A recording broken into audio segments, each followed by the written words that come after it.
Temos connosco Carlos Rodrigues Lima, jornalista do Grupo Média Livre, aqui do NAU, também a advogada Fernanda Almeida Pinheiro e ainda Paulo Moraes, presidente da Associação Cívica, que acompanha esta discussão em direto dos estúdios do Porto. E vou começar por si, doutora. Olhando aqui para esta questão logo da piscina, que o Ministro disse nas várias entrevistas que foi dando, inclusivamente aqui no NAU, que não era uma piscina, que tinha pedido ao seu amigo empreiteiro para que lhe fizesse um tanque lá na propriedade, mas parece pelas imagens que nós já vimos que efetivamente é uma piscina.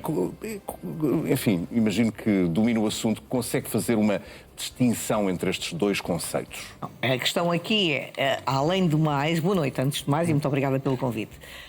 Além do mais, e portanto o objetivo, segundo até já foi adiantado pelo próprio Sr. Ministro, era transformar aquela propriedade em exploração de um alojamento local. Portanto, faz muito mais sentido construir ali uma piscina para futuros hóspedes do que propriamente o tanque. Eu imagino... Há de facto uma diferença entre piscina e um tanque, porque hoje em dia, e isso até é fácil perceber, muitas vezes opta-se por aquelas piscinas levantadas e aí sim, legalmente, entre aspas, podem ser consideradas tanques, apesar de serem efetivamente piscinas. Mas por aquilo que vimos, aquela é uma piscina. Certo, mas pode ter sido convertida em piscina e ter sido inicialmente um tanque. Portanto, podia estar ali realmente já uma estrutura que foi alargada. Ainda assim, e na dúvida, eu faria a comunicação prévia, não é? Que é aquilo que realmente hoje em dia não precisa de um licenciamento formal, mas precisa de fazer uma comunicação prévia à autarquia, dizendo e, portanto, apresentando um projeto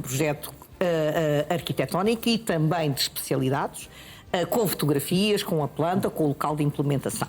E depois a autarquia dispõe de 20 dias para se opor ou não à construção. Claro que depois tem que ter especiais cuidados em relação ao PDM, tem que comunicar depois também às finanças, por causa do IMI, etc., por uma questão de valorização do terreno.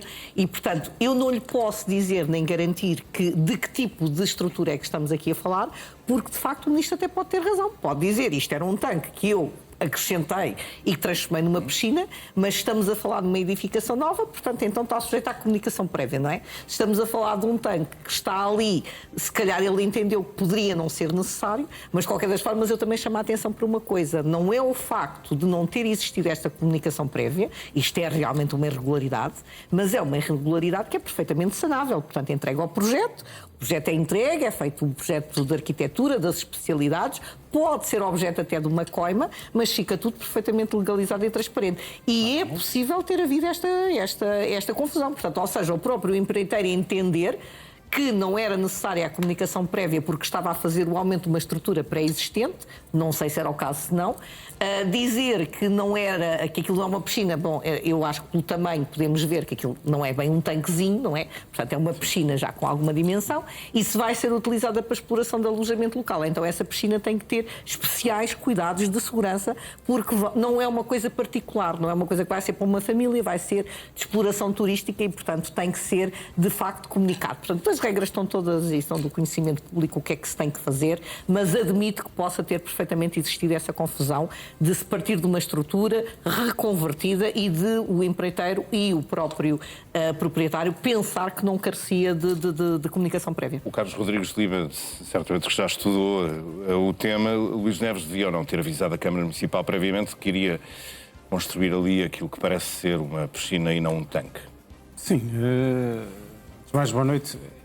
Há cautela, como disse ali a doutora, quando se vai para ministro, a cautela deve sempre precaver tudo. E quando uma pessoa assume funções, como a que o Luís Neves assumiu de Ministro da Administração Interna, tem que olhar para trás e ver... Mas quando se vai para Ministro ou quando já se é Diretor Nacional da Polícia Judiciária? Também, mas o problema é que, enquanto Ministro, está muito mais exposto ao escrutínio do que enquanto Diretor da Polícia Judiciária. Enquanto Ministro está sujeito ao escrutínio, quer dos médias, quer até politicamente. Aliás, Luís Neves esta semana viu-se envolvido ali numa polémica até com o Chega, por qualquer coisa que ele disse no Parlamento. Portanto, isto é para dizer que o escrutínio na política é maior e ele devia ter ponderado isso tudo e devia ter tratado dos papéis, como nós costumamos dizer, devia ter tratado dos papéis com a Câmara de Odmira, com o licenciamento. Então ter chegado ao Governo devia ter feito um checklist. Um checklist dos problemas, das pendências, naquilo o que é que está pendente na minha vida que eu tenho que tratar, porque se for ministro, isto mais de ou menos dias pode-se saber e há aqui um problema político. Porque, como disse ali a doutora, do ponto de vista legal, aparentemente não há aqui crimes. Não há aqui crimes. É um problema político. É um problema político que cria embaraço ao Governo, que amanhã tem o debate do Estado da Nação e tem logo os dois ministros, o da Administração Interna e o da Educação, debaixo de fogo da oposição, e, portanto, isto cria um problema político, porque resolver um problema de uma piscina que era tanque, mas passou a piscina, isto é fácil. Vai à Câmara, paga a multa, apresenta um novo projeto e põe aquilo piscina. O problema é que ele não fez isto. E depois também, assim como se calhar não foi prudente em contratar para lhe fazer obras particulares um empreiteiro que estava a trabalhar para a Polícia Judiciária. Digamos assim, isto é ilegal? Aparentemente não. É prudente? Não. Não. Queria ouvir a opinião do Paulo Moraes, até porque imagino que Paulo Moraes, boa noite desde já, que já tenha sido questionado, já lhe tenham pedido um comentário sobre este assunto, mas eu pessoalmente ainda não ouvi. Enfim, depois de se ter deparado com todo este caso, em que há de facto um empreiteiro que habitualmente trabalha em contratos públicos para a Polícia Judiciária e de repente aparece a fazer uma obra do antigo Diretor Nacional da PJ e agora Ministro, como é que analisa todo este caso, Paulo Moraes? Muito boa noite a todos. Isto é um caso que está a correr muito mal a Luís Neves, já agora deixem-me dizer que é uma pessoa que eu conheço e que estimo, mas isto está-lhe a correr muito mal e que está a correr mal e ele próprio já o assumiu. Quando ele diz que se fosse hoje teria feito de outra forma, é ele próprio a assumir que isto está a correr mal. E, portanto, essa hombridade, pelo menos ele teve e deve ser elogiado por isso. É evidente que há aqui aspectos que têm que ser rigorosamente escrutinados e Luís Neves só sairá bem, bem já nunca sairá, mas já não sairá muito mal daqui se, em primeiro lugar, explicar, tintim por tintim, enquanto diretor da Judiciária, que tipo de decisões tomou relativas a obras deste grupo empresarial. Ou seja, enquanto diretor da Judiciária, Luís Neves tomou certamente decisões que impactaram nas obras que este grupo empresarial tomou e essas obras têm que ser devidamente escrutinadas. Saber se cumpriram prazos, se cumpriram preços sobre trabalhos complementares, essa é a primeira questão, ou seja, em que medida potencialmente Luís Neves terá beneficiado ou não este grupo empresarial. E, portanto, essa é a primeira questão que eu acho que tem que ser escrutinada. E o próprio Luís Neves, se quiser defender, tem que dizer, na opinião pública, com toda a clareza, quais foram as obras e que impacto é que ele teve nessas decisões. Ele já disse. Eu penso, Paulo Moraes, que ele já respondeu a essa questão. Não respondeu disse absolutamente. 70% a 80%, portanto, o grosso das obras feitas por este empresário para a Polícia Judiciária já teria sido feito previamente à entrada dele como Diretor Nacional da PJ. Mas isso não o iliba, é isso? Isso não o iliba? Não iliba de forma nenhuma.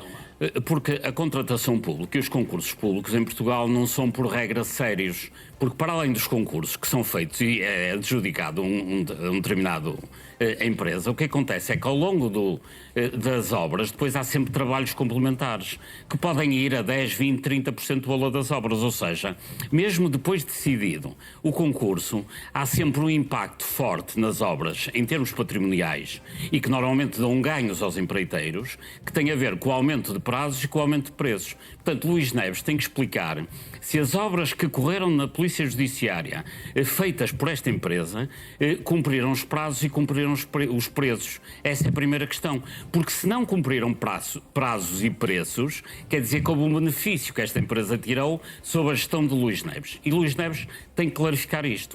Além disso, é evidente que é de uma grande imprudência ir contratar uma obra em sua casa com o mesmo empreiteiro que estava a fazer obras na Polícia Judiciária. Mas também aqui, Luís Neves pode, digamos, minimizar os danos e minimizar a gravidade da situação em que se encontra se disser claramente quais foram as obras, quanto custaram, onde estão as faturas e como é que as pagou, mostrando os comprovativos. Se Luís Neves não conseguir mostrar com toda a clareza o que aconteceu das obras deste empreiteiro na Polícia Judiciária e o que aconteceu nas obras deste empreiteiro na sua casa, está numa posição muito difícil, que aliás é incompatível com o currículo que ele criou na vida pública ao longo de todos estes anos e certamente Ele não quer não concordo alienar nada esse com capital.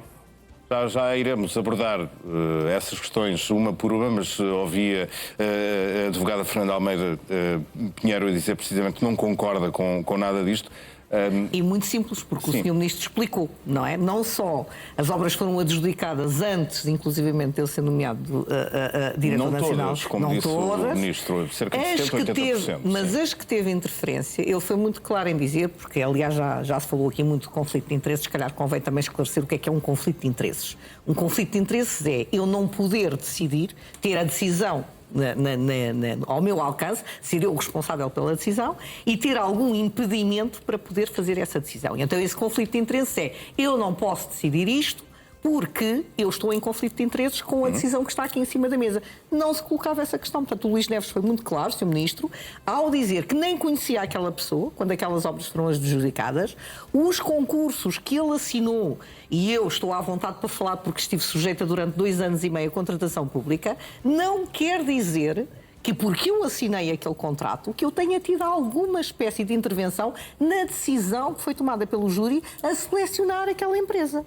Porque aquela empresa, como outras, e já agora dizer isto também, tem que apresentar um registro criminal, não é? Da sua atividade, tem que apresentar uma declaração de não dívida às finanças, à segurança social, tem que apresentar um seguro de responsabilidade civil, um seguro de acidentes de pessoal e obras ao nível, que são aqui a classe 5, se eu não me engano, que são obras públicas até 3.200.000 euros, tem que ter um quadro de pessoal com pessoas devidamente credenciadas, portanto, engenheiros civis, exige um capital social mínimo, existe uma robustez do ponto de vista empresarial que não é compatível com aquilo. Todos esses requisitos. E se cumpriu, não está aqui em causa o que se passou na Polícia Judiciária. Eu, aliás, até já o disse aqui e volto a repetir, que provavelmente o Sr. Ministro, do alto da sua inocência, admito, como diz ali o ilustre colega de painel, contratou aquela pessoa até por uma questão de confiança. Se o deveria ter feito ou não nestas circunstâncias que estamos aqui todos a discutir,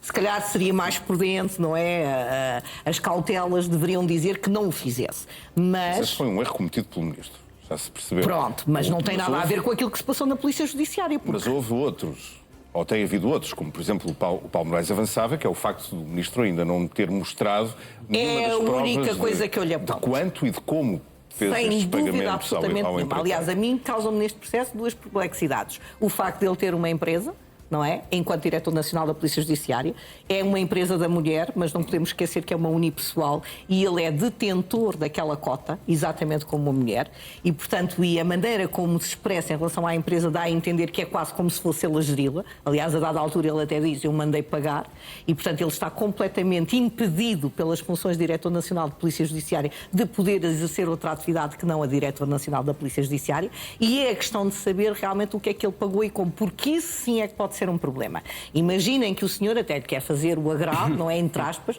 não que tenha tido alguma coisa a ver com isso, mas pode, imagine, querer fazer um desconto considerável na prestação de serviços. Não pode. Mas apresentar faturas agora também pode criar um problema político, Claro. que é ter um ministro a fazer aquilo que o primeiro-ministro não fez. É que se o Luís Neves dá um passo para apresentar, olha, aqui estão as faturas das minhas obras. E os pagamentos. E os pagamentos e as faturas. E, no fundo, o Ministro da Administração Interna está a fazer o que o Primeiro-Ministro não fez em relação à Casa de Espinho. Como toda a gente se recorda, que deu uma conferência de imprensa com uma pasta azul a dizer eu tenho aqui as faturas. E quando a própria Polícia Judiciária, num e-mail, lhe pediu as faturas, o Primeiro-Ministro disse, vão procurar ou é fatura. Portanto, politicamente, também há aqui, o Luís Neves está aqui numa situação um bocadinho complicada, que é dar um passo que o próprio Primeiro-Ministro não deu, quando uma situação em tudo semelhante, a Casa de Espinho e este Monte de Luís Neves é em tudo semelhante. Lembra-te, Pedro, que na Casa de Espinho uma das primeiras discussões foi se a Casa de Espinho de Luís Montenegro era reabilitação ou construção nova. O que é que nós estamos aqui a discutir? Que se já havia um tanque, se era reabilitação do tanque ou construção da piscina. O que é que se discutiu na Casa de Espinho de Luís Montenegro? Quem é que fez as obras? Onde é que estão as faturas das obras? E aqui no monte da empresa da mulher de Luís Neves estamos a discutir a mesma coisa. E, portanto, pessoalmente, para Luís Neves, o que ele teria melhor a fazer era assim, olha, estão aqui as faturas e os pagamentos. Sendo certo. E isso poria não um terminaram ponto as final obras, neste não é? E caso. terminaram as obras, ou as obras ainda continuam, mas Isso. aquilo que já foi feito já está pago. Estão aqui as faturas. Mas era isso que punha um ponto final no caso? Punha, Porque pelo a história menos, do tanque e da piscina pode ser de lana caprina, não é? Pronto, mas pelo menos ajudava a esclarecer e nós estávamos aqui a pagou ou não pagou, porque depois qual é a dúvida que fica quando o ministro não mostra pagamentos? Será que as obras foram oferecidas? Isso. É esta a dúvida que fica. E isso é que já é uma irregularidade grave. Isso já é. Moraes. Será que o senhor empreiteiro que estava a fazer obras na PJ desviou uns sacos de cimento para fazer obras na casa do diretor da PJ? Isto é o que fica, portanto, mais Paulo vale Moraes, apresentar os apesar da pagamentos. estima que já disse aqui ter pelo Ministro da Administração Interna, Luís Neves, é essa a dúvida que tem também nesta altura? Não, e tenho uma dúvida que não está esclarecida e que a doutora Fernanda Pinheiro referiu e que tem a ver com o seguinte. Quando o Luís Neves era diretor da Judiciária, ele de facto não teve intervenção no concurso. Mas o facto de não ter intervenção no concurso não quer dizer que não tenha tido intervenção nos ganhos, na medida em que os concursos públicos em empreitadas são ganhos, mas depois ao longo da obra em Portugal há sempre, ou quase sempre, trabalhos a mais. E há derrapagem de prazos. E essas derrapagens de prazos e trabalhos a mais, trabalhos complementares que normalmente valem 10, 20, 30% do valor da obra, trazem ganho aos empreiteiros. E é muito claro, é por isso que eu acho que, independentemente da decisão do concurso não ter sido alvo de qualquer intervenção de Luís Neves terá tido, enquanto diretor da Judiciária ou não, isso é que tem que ser esclarecido, intervenção nos trabalhos a mais que eventualmente tenham ocorrido nas obras na Judiciária. E se teve, isso implica um ganho patrimonial que ele permitiu à empresa. E, portanto, se não houve trabalhos a mais, nem houve derrapagem de prazos, tudo bem. Só que isso em Portugal, infelizmente, não acontece porque os trabalhos em obras públicas normalmente não são sérios, como nós sabemos, e, portanto, isto aqui poderá ser eventualmente uma exceção. Mas se houve trabalhos a mais, foi Luís Neves que os autorizou e quanto é que isso impactou nos ganhos do empreiteiro? Porque aí é que se pode levantar a dúvida, que é o facto de ele ter autorizado trabalhos a mais pode ter dado ao empreiteiro um conjunto de ganhos que depois permitissem pagar um favor. Esta é que é a suspeita que está em cima da mesa. E de certeza que Luís Neves quer, para limpar a sua imagem, que tudo isto seja escrutinado e fique claro que não teve intervenção nesta matéria e só há uma forma de o fazer. É dizer qual é a intervenção que ele teve ou não nas obras na Judiciária e, nomeadamente, no aumento de preços das obras que sempre acontecem. Eu vou dar só um minuto de resposta final à doutora Fernanda. Isto, não é? Porque que se os trabalhos não concorda, são a mas dou-lhe mais, um minuto só depois de termos se os trabalhos estão a mais, foi porque alguém os contratou. E o processo de contratação dos trabalhos a mais é o mesmo que o concurso público. Tem que se verificar se estavam previstos, se não estavam previstos, quem é que os pediu. E, portanto, e mais uma vez, eu duvido muito que o Diretor Nacional da Polícia Judiciária tenha tido intervenção. Ele pode ter assinado o contrato, pode ter aprovado, mas não quer dizer que tenha tido intervenção direta na contratação e que tenha havido favorecimento. Já percebemos que esse é um ponto em discussão. Paulo Moraes, muito obrigado. Doutora Fernanda Pinheiro, também muito obrigado por ter estado connosco. Carlos, um abraço, obrigado. Até à próxima.